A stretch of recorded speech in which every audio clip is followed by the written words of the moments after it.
No, I am not okay. The day that I never thought would happen has come and punched me in the face. Alexander Mitrovic, Mitro, my favorite player, has left Fulham. This is in the top 2 worst days of my life, and it's not number 2. Daddy Mitro has chased the Saudi bag, and in my opinion, I'm worried. I think Fulham, we are now in a relegation battle. So we're taking over, and we're gonna rebuild Fulham FC in the post-Mitro era. So this is our starting 11 now that Mitro is gone. I have updated the squads to have Jimenez and Bassi and Adama Traore, all these players in the squad. But I genuinely don't think Jimenez is going to be enough to fill the Mitro void, which is why we're going to sign a man that has been heavily linked with Fulham since Mitro's move, and that is Moise Kean. The young Italian striker is here at Craven Cottage to fulfill his potential, and we have paid £28.3 million for his services. I am going to convert João Palhinha to a centre back as well. We've just got so many midfield options, but we have a lack of solid defensive players in terms of FIFA. I'm probably going to do a lot of things in this rebuild that I don't think that we should do in real life. But yeah, João Palhinha to centre half. And another man that is strongly rumoured with joining us in West London is Gonzalo Montiel. The Argentine is going to join us here from Sevilla. João Palhinha, officially a centre back, and he's up to 84 overall because of it. You love to see it. Someone I definitely will not be selling though, Tom Cairney. He is a legend of the club, blocking that straight away. Someone I definitely want out of the club though is Jay Stansfield. We're sending him on loan. In a real life perspective, I would love if he could live up to his potential. We're also going to send another one of our younger strikers in Rodrigo Muniz on loan. The Brazilian is off to Galatasaray for the year. I didn't want to go too wild in terms of transfers to start things off here though, lads. I wanted to keep things pretty realistic, at least for the first season, although I have changed up the formation to include Sasha Lukic, and I know Tim Ream would always be playing in the starting 11, but in terms of FIFA, he's not going to help us stay up, despite, in my opinion, being one of the most underrated defenders in the Premier League last season. But let's go and see if this team has what it takes to survive the relegation battle here this season. Keane, I need you to be the man that steps up for us. Be our Mitro replacement, please. So far, so good in terms of league position. We currently sit 11th here on the 1st of January, but we're only like 7 points clear of Nottingham Forest in the relegation battle. I need to apologize, lads. I've just realized I forgot to take Leicester, Leeds, and Southampton out of the league, so I'm really hoping they get relegated this season. But Newcastle United, top of the league here on the 1st of January. Should we let Tim Ream go and get the Saudi bag? You know what? I think I will. And it broke down. It doesn't matter. To be fair, in real life, I'd be fuming if we sold Tim Ream. We are going to have one player leaving the club here in January though, and that is going to be Luke Harris, who is off on a 2-year loan to Cartagena.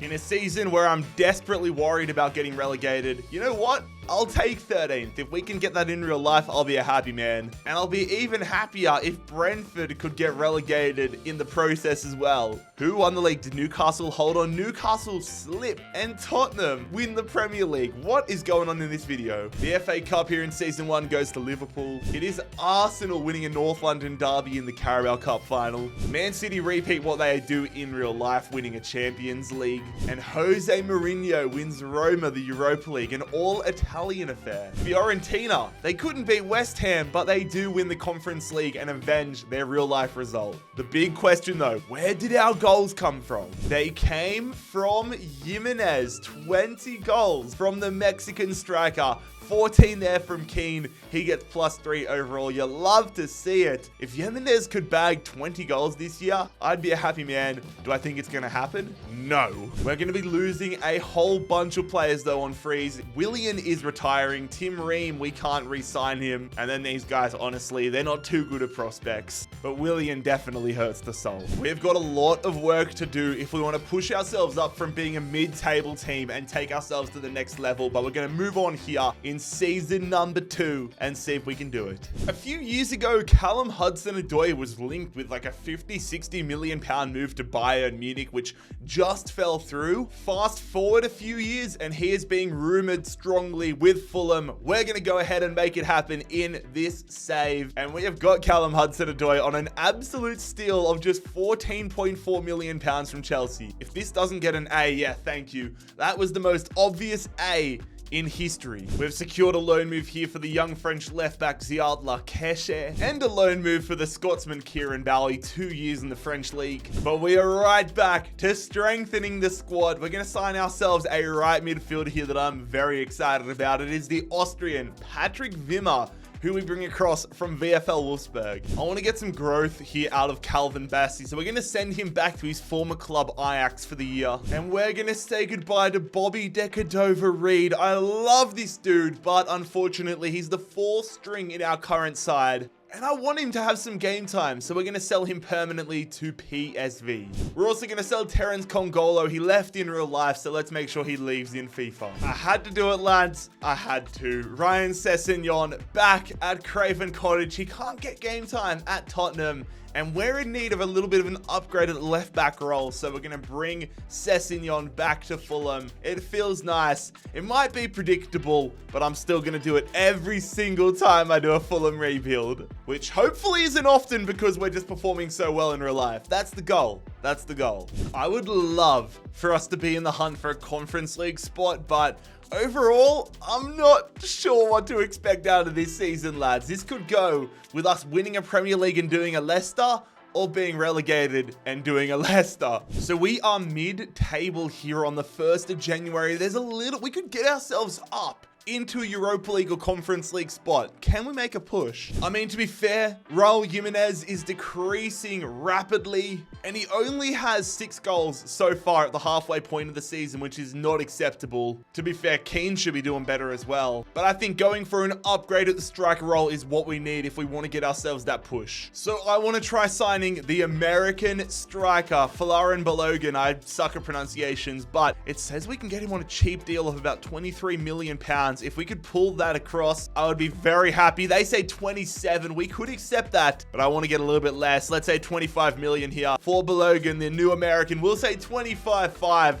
and hopefully get him across to Craven Cottage. Gonna offer him, yeah, let's say 88,000, a little pay rise. And there we go, lads. We beat out Empoli and get Folarin Balogun into this Fulham FC side. Well, I'm glad we worked our ass off and signed Balogun because it took us from 10 to 10. That is definitely a little frustrating, but it is what it is. It's an improvement on last year. Next year, though, there's no question we need to be up in European spots. Liverpool winning the Premier League this season. And in terms of the relegation zone, it is Forest Villa. Villa go down alongside West Brom. Arsenal do win the FA Cup. Man City take down Burnley in the Vincent Kompany derby. But Newcastle United made a Champions League final. That is wild.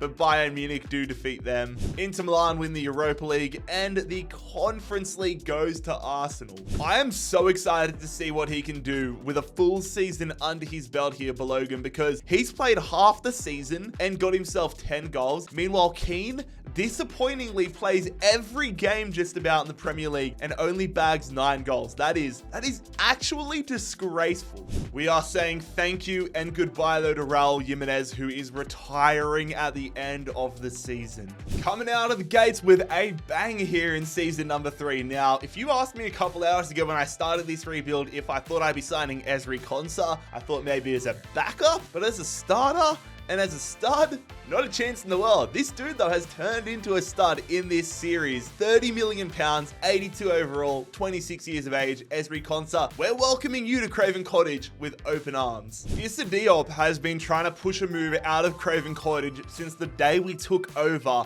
We're gonna give into his demands now and sell him to Marseille. But someone I didn't really want to sell was Andreas Pereira. We've had to do it though. I'm trying to save up the big bucks to make a massive signing at the attacking midfielder role. So we're saying goodbye and thank you as we send the Brazilian to the Bundesliga. Doing these rebuilds is 1,000 times harder when it's for the club you support because every player you have a connection to. I like doing it for teams I don't really care about because I can be stone cold and ruthless. But we're going to go in here and try making a massive signing. I want to sign Vardachelia here from Napoli. We've got 80 million pounds. Can we bring him across? This is going to be a challenging signing. We're going to start with 73 million, trying to break a Fulham club record. And Napoli are going to accept that transfer offer. I thought I was going to have to put all 80 million into that. Let's get him across, get the Georgian into the club and make us a serious European contender. Another role player out of the club though, Sylvester Jasper off to Nuremberg. And Kevin Mbabu is heading to the championship, signing here with Aston Villa. But there it is, ladies and gentlemen. We get our man, Vardachelia, the Georgian superstar, is making his big money move across from Serie A to the Premier League. And he has just taken our Fulham side to another level. Welcome, mate. I'm so excited. Nah, this team is actually something else. Our attack, there's no reason, there is no excuse for us not to be raining goals. We should be scoring 1,000 goals, and hopefully the signing of Konsa and the continued growth of Palinha, Sessegnon, Montiel, Leno is going to help us keep them out. We need big things to happen this season. And things are happening, ladies and gentlemen. We currently sit 5th in the Premier League here on 34 points, but it is a logjam for the European spots. We're tied with City, but then we have got Spurs, Everton, Newcastle, Leicester, even Chelsea, I suppose, breathing down our necks. We need to keep the form rolling into the second half of this Premier League season. But for me, priority number one is getting Bernd Leno a new contract. This dude has been too good to let go on a free. And there it is. We have to pay a little bit extra in terms of wage, but he's going to be staying for another season. Europa League bound in season number 4. I would love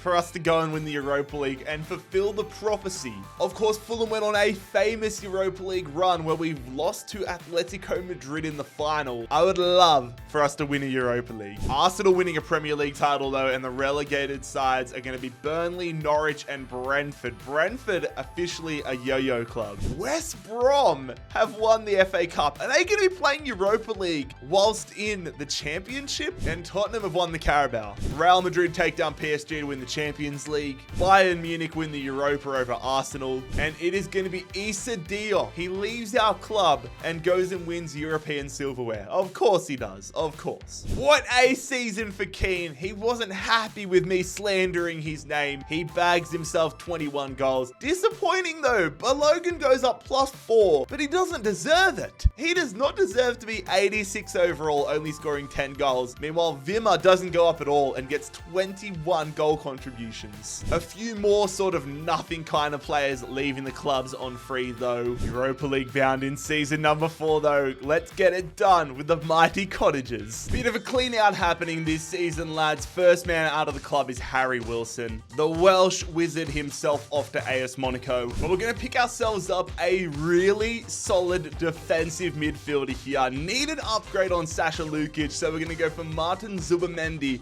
the Spaniard, joining us here from Sociedad. Another player departing the club though, it is going to be Vinicius, who is staying in London, going from west to east as he joins West Ham. I was never certain whether Montiel was going to be an endgame player for us, and after the last season, I've decided that no, he's not going to be. He's 28 years of age, 81 overall. We need to go in for somebody that is going to be here for when we win a Champions League title. So I've sold the Argentine to Fiorentina. And our response is to bring Ben White back to the Premier League. He's been playing at Stade Rennais in this save, but the Englishman, once again a Premier League footballer, as we sign him for £37.7 million. Surely we have got to get ourselves Champions League qualification and European silverware. Certain players need to step up, like Wimmer, like Konsa Sessegnon. You can't blame Leno for not growing too much, but the majority of this team, including the bench, is really good. I'm really impressed with the work we're doing at Fulham so far. Still a lot left to do if we want to become European champions, but we're on the right track.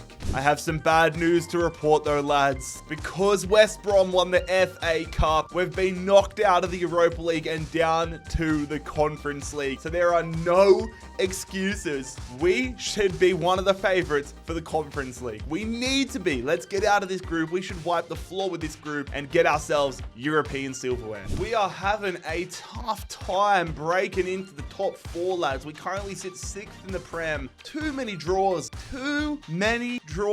We're 16 points away from first place Arsenal. 8 points from 4th place. We need a serious turnaround here in the second half of the season. At least we topped our Conference League group. 1 loss, but it is what it is. We're into the round of 32. I can fully accept that I'm basically throwing money down the drain with this transfer, but I'm going to go ahead and sign Emiliano Martinez. Do I think he's going to be the goalkeeper? Like, he might drop off the face of the earth in terms of overall next year, but for £15.7 million, that +4 upgrade in between the sticks could be the difference between Champions League and Conference League, or not even any European football. So we're going to sign Martinez purely as a short-term signing. Got to do something different here if we're going to get ourselves Champions League footy. We need it, lads. We need it. I'm surprised it's taken him this long, but we are going to be saying goodbye to Rodak next year. He's departing to Stuttgart on a free. Come on. Yes. Yes. We finished. Oh, I hit the wrong button. We didn't win the FA Cup, but we qualify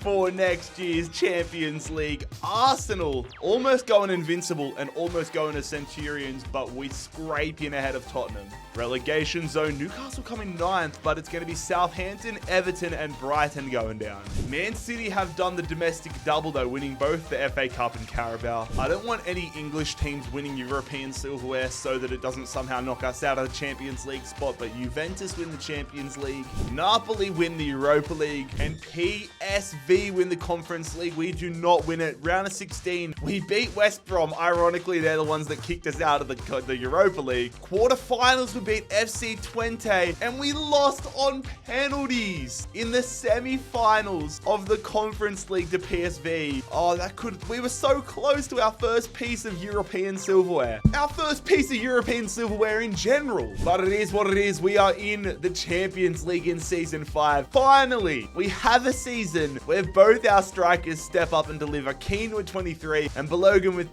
20 goals. Wimmer with 13. It's good to see, lads. Really good to see. I want to do everything in my power to make us a Champions League contender here in Season 5 with the mighty Fulham FC. And I think our first signing is going to prove that statement. We're going to sign Kareem, the Dream, Adeyemi. He's 86 rated, and I fully intend on him being the star man on the right-hand side of our midfield. We have signed him from Real Betis for £90 million, a new club record. I really want to make sure that our reserves are super strong, and we have a quality option in every part of the field as a backup, which is why we're going to sign Ebereche Eze as our new backup attacking midfielder from RB Leipzig. And we're going to bring Timo Werner across from Wolverhampton here to be our new backup striker. Having 83 rated backups is a luxury. This team could be anything. This team could be champions of Europe, or they could be a straight exit from the group stages. It really depends on a few things. Our group,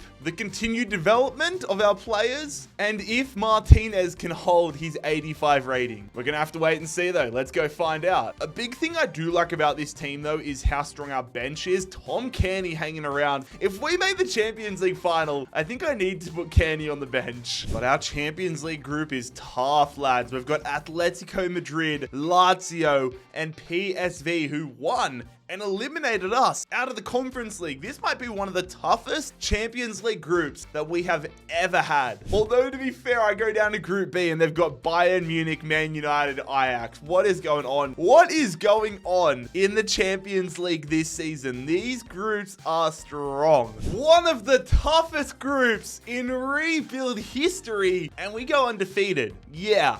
We did that. That is okay. Maybe I'm underestimating how good we are. We top our Champions League group 8 points ahead of Atletico Madrid. And in the round of 16, we're going to have a massive challenge. It's Bayern Munich. I mean, besides Victoria Plzen, every single team in the last 16 of the Champions League is a tough prospect.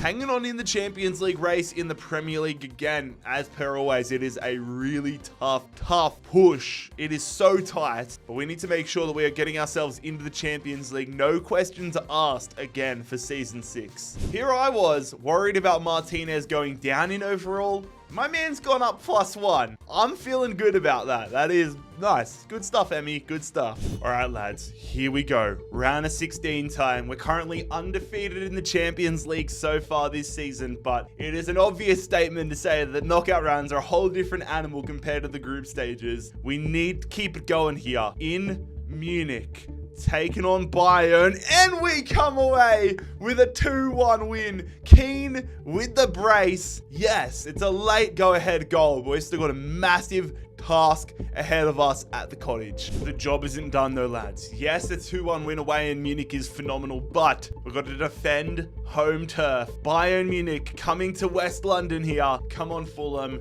Come on, you Cottagers. Come on, you Cottagers. We'll take it. It's a boring 0-0 draw, but we are through to the quarterfinals, and that's all we can ask for. I'm hoping that yellow card in the 20th minute to Vardachelia isn't a suspension for the quarterfinals. No, it is not. No suspension for Vardachelia. We're all good. And I'm very happy that Vardachelia isn't suspended, because we're versing his former side, Napoli, in the last 8, the final 8 of the Champions League. It would be so satisfying if we could walk into Naples here with Vardachelia and get ourselves the lead. They have got a really good side. Mukoko, Almeida, Zambo and Gisa, Saliba. We're going to have to be on top of our game here in Naples with Fulham. In the first leg, it is a 1-1 draw. A former Fulham player in Frank Zambo and Gisa getting the equalizer though, but Vardachelia got a goal. So it's two players that used to play for the opposition scoring goals. But we're going to be without Ryan Sessegnon for this all-important second leg at the Cottage.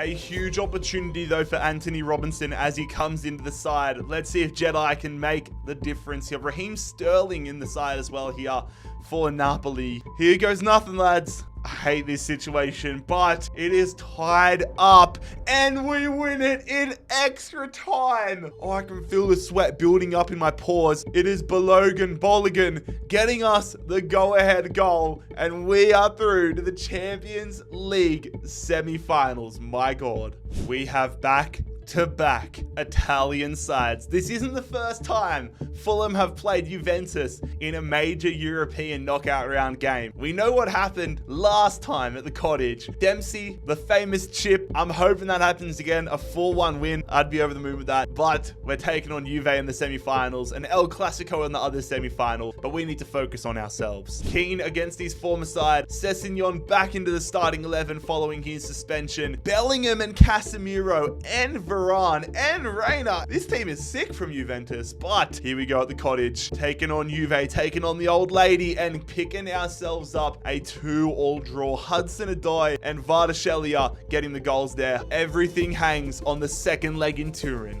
We've come so far. 5 seasons in, we are 1 win away from a Champions League final, but everything is tied up here. 2-2, full strength starting 11 on the park, traveling to Turin to take on Juventus. Come on, Fulham. Come on, Fulham! Oh my God, my brain just lagged for a second there. We have beaten Juventus on a penalty shootout. We come from behind and we are heading to a Champions League final, but that yellow card makes me think we might not have Vardachelia there to do it. Oh my God. The other semi-final went to a penalty shootout as well, which Barcelona won. I knew it, lads. I knew it. Vardachelia is out through suspension. He's been, oh my God, he's gotten too many yellow cards. That means Eze is going to have to step up here in the Champions League final. No Vardachelia is a massive blow, but we're still going to have to try taking down the might of Barcelona and make Fulham champions of Europe without Alexander Mitrovic. Taking a look around the grounds, Man City have won the Europa League. It is English domination as Leicester win the Conference League.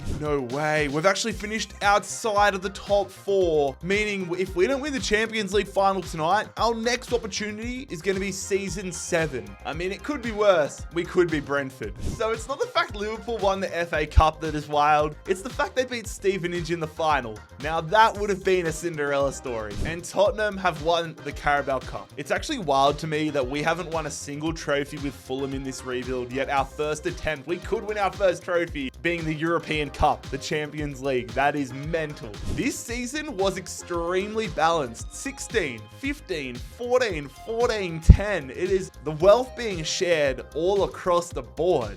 I am so excited though to see how the lads go in this Champions League final. Also, I am pointing out this is the final game of Tom Cairney's career. He's 54 rated, he's 36 years of age, and I've put him on the bench. Here we go, lads. The biggest stage of all, the Champions League final at San Siro. Here we go. Good touch there from Hudson-Odoi. Gonna float that one in there. Get the header. No.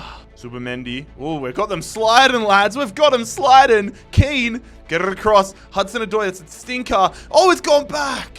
Oh, we've just been split there. Keeper's off his line. Martinez with the save going backwards. Go on. Great ball. Hudson-Odoi to Sessegnon. Sessegnon's going to go early there. That's beautifully weighted. Balogun holding it up. Great dribble in there from the American. Going here. Adeyemi. Oh, it's straight at them. Come on, get something on the counter, man. Feed it. He's offside, isn't he? He's not. Eze. Oh, Eze. Eze. He sends the keeper the other way. Oh my God, we have not deserved this. I literally had a substitution lined up. Eze was about to get subbed off for Wimmer, and I was going to go on a whole spiel about how bad we have been offensively. But that changes everything. We've hit it across the face, sent Ter Stegen the wrong way, and we have got the lead here with 15 minutes remaining in the Champions League final. And I'm still making the substitution because we look crap besides that one moment. Barcelona look likely to get an equalizer here, man. They just look so much better on the ball than us. We just feel like, where is our defense? Thank God they're offside. This game is just doing my head in right now. Be on the right-hand side. Come on. Come on. If we put a good ball in here. Oh, I've waited too long. I've waited too long. Still on though. Shoots it. Oh my God. Moise Keane on the half volley. Nothing Ter Stegen could do about that. That is perfectly hit. And that is the rocket we needed. No, I'm just going to put my hands up and say it, lads. This is one of the worst performances I have ever put in a rebuild Champions League final, and we've come away with it. Look at that on the half volley. Top bins into the roof of the net. Ter Stegen stood no chance. All right. Now I'm putting Tom Cairney on. Let's get Cairney on. Got to give him the captain's armband. There we go. We'll chuck him on it. Give him the captain's armband there for Polinia. Oh, that's beautiful. Get him on the park. Tom Cairney, captain's armband in the final game of his career. And there it is, ladies and gentlemen. One of the weirder rebuilds we have done in a minute. One of the weirder finals. But we have done it. Things aren't looking good in real life with Daddy Mitro leaving the club. I'm in a state of depression, but at least I've cured it by winning Fulham the Champions League on FIFA. Tom Cairney steps up with the captain's armband on to lift a Champions League title in his final game for the mighty Fulham FC. Lads, if you enjoyed today's rebuild, make sure you click here to subscribe and click here to watch another video.